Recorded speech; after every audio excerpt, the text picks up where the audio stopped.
Hi guys, good morning. Papunta pala kami ngayon guys ng palengke.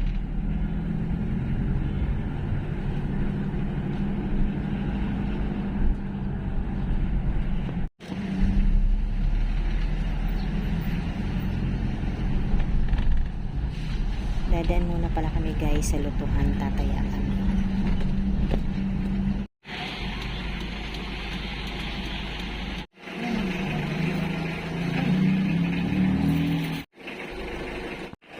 Ayan guys, magtaya muna kami ng luto bago pumunta ng palengke.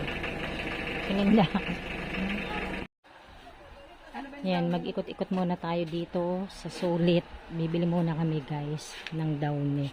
Yung downy, yung tatluhan. Ano natin dito? Ito, Ate Linda. Oh. Saka siya, cream silk. Oo. O ito. Mabango ba tong dill? Ate Linda. Nandyan ba? Saan? Yan ba yan? Yung binibili mo. O yung isa pang ganyan. Hindi yan. Iba yan. Ayan o, sa may baba. Kaso hindi siya tatluhan. Wala naman tatluhan. Ba't ganun? Ito na yung bago ngayon. Mabango ba yan? O ito. Pangit ng ano na. Ito na lang. Gusto na. Hindi kasi masyado ano na yan. Oo. Wala na yung dati. Ito na lang talagang kapal. Tignan ko muna. Baka iba ang amoy niyan. Hindi ko pa na-try. Anong gusto mo?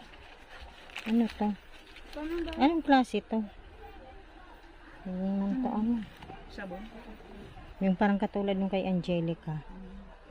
Yung itong mga ganito na lang. Di ba ganyan din dati? Ito ba yung inaano ko dati? Itong violet. Ito na lang. Magtipid-tipid tayo ngayon. Sampo. Kaso parang ang liit naman. Ito talaga. Ano to? Ito ba yun? Ay, ito ata. Uy, iba. Hindi. Ayan guys, dito na pala kami ngayon sa palengke. Ayan, may mga kamote, saging, kamuting kahoy. Bibili pala kami guys ng kamuting kahoy saka kamote. Ayan, pili ka muna dyan, Ate Linda. Hanggat gusto mo, basta may pangbili ka. Ito, Ate Linda, may bagoong kuha ka, bibili tayo. Pati itong gabi.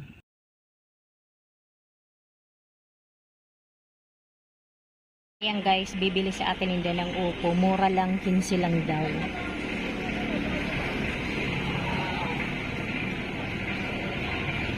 Ayun na, may nadaanan kami. Ayan na pala guys, yung mga pinamili namin. Dito na kami sa bahay guys. Hanggang dito na lamang. Maraming salamat po sa inyong lahat sa panonood sa aming channel. God bless everyone.